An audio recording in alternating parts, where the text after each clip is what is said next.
AI is not a storm. It's a life raft. The question is, can you build it, climb on it, and survive? Let's talk about this in a bit more details. So the first point I'd like to make is that AI is an artifact. It is an artifact in the sense that the creators, they don't know the end result. They're not sure what's going to come out of it.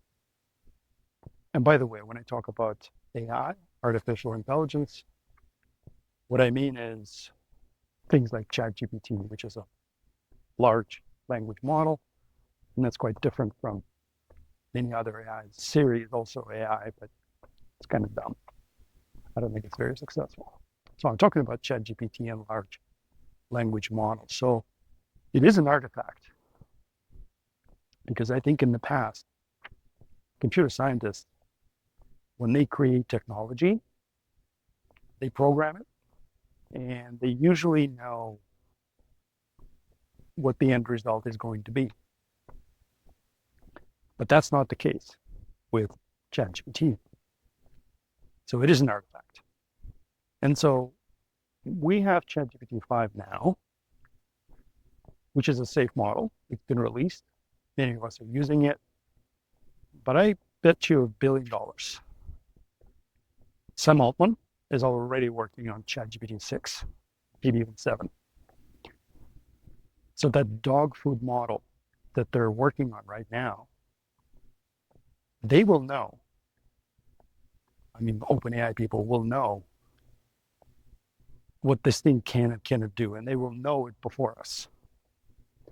And by the way, dog food training model is a term used in business and tech, which basically refers to eating your own dog food before releasing to customers. And you do that to improve quality and figure out the bugs. Now, the artifact nature of AI, I think it gives us permission to dare. And when I say us, I mean ambitious professionals, entrepreneurs who are not happy with their lives and they want to change it. And they want to change it by becoming more wealthy. So we have the permission to dare. And that's because the business model in the tech world, it has changed. And it changed because the barriers to entry were very high in the past. If you want to create tech, you would need to create a prototype. You would need to come up with a web page. You would need to test it, and then you test it with consumers, etc. Right now, with artificial intelligence, the barriers to entry are much lower. You test it before you actually figure out what the business is. So we have time to play with this. We have time until Sam Altman, OpenAI, Anthropic, they figure out what this thing is, what this artifact really means and how that works. Another thing, we have the ability to play. You can go to Lovable, you can go to ChatGPT, you can go to Neo3 and create prototypes. No special skills required. Just try it and see what happens. Maybe you will be able to figure it out before anyone else. Third point I would like to make is, I think the best approach with AI is you need to treat AI as it's working for you at a very small cost. Because some of those tools that you're using, they actually do cost, but not a lot. And so you can treat AI as a talented toddler or intern. Toddler in a sense that if you look at the continuum of the AI development and what it actually is right now versus what people like Sam Altman aspire to be, it's really like a toddler. AI is not as smart as humans are right now. It is definitely not smarter than humans. It makes mistakes. So in that sense, it's a toddler. But if you treat it as a working on a business, trying to solve a problem, it's like an intern. It makes mistakes. Sometimes it doesn't understand. You need to explain it a little bit better. But it's much, much better at speed of processing and much, much better in terms of working with large volumes of data. So it doesn't matter if you give it a one pager to look at and analyze, or if you give it a book, it can do it almost as quickly. So as you work with AI, you need to negotiate with it. And those of you that do work with ChatGPT, you probably know by now, it doesn't always give you what you want. It's almost like fishing. If you just drop the hook in the water, you're going to get nothing out of it. Oh, maybe some garbage, but not the big fat fish. So the quality of the output really is largely dependent on the quality of the input. So that's why you need to understand how to work with prompting, what the good prompts are. It's almost like a negotiation. And even if you do have a good prompt, it's not enough just to have one paragraph or blurb that you put in ChatGPT. You need to keep going and refine it back and forth, and then you end up getting something really valuable. And a couple more things on the AI that's working for you is it has unlimited attention and it has unlimited patience. Something we humans don't have. And the final point I want to make in this video is the survival skills.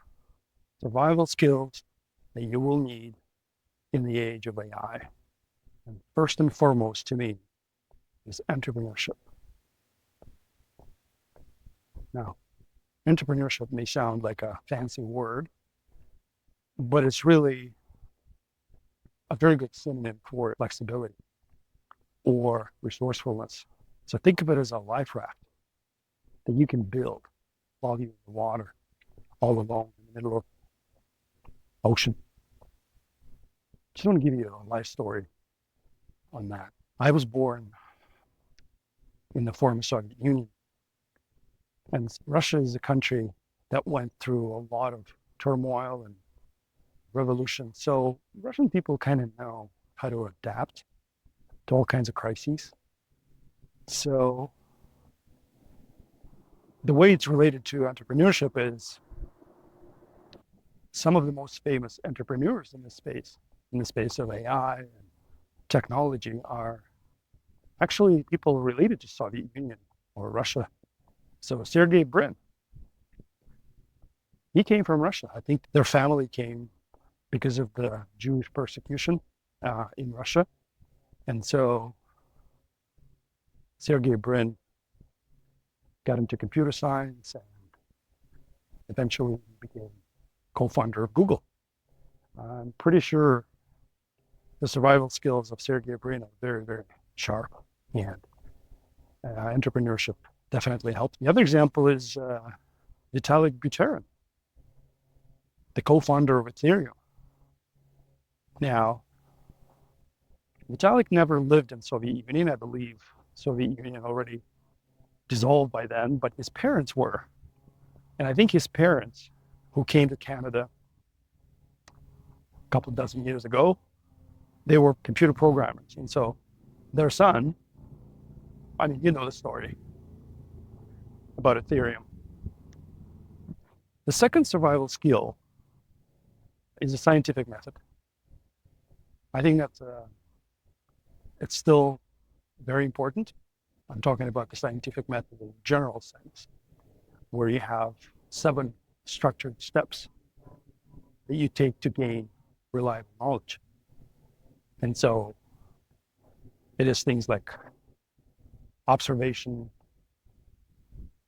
question, hypotheses, experiment, analysis, conclusion, and then you need to replicate your scientific discovery.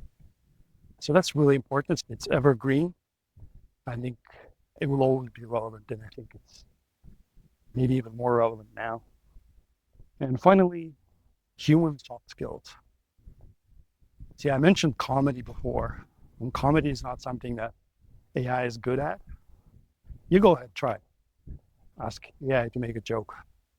It's not going to be funny unless that artifact produces something we don't know yet. So comedy is one of those things. It's purely human, true empathy, emotional. Like, we need to develop all those skills. If you don't already have them, you need to develop them. But if you do, that's great. It's kind of an insurance that you're going to be really needed in this AI space, because these are the human things that AI absolutely cannot do. And so culture, art, creativity are other things. The so-called soft skills, human soft skills, that will be really valuable in the age of AI. If you like the content, hit the like and subscribe buttons. There's going to be more coming next week.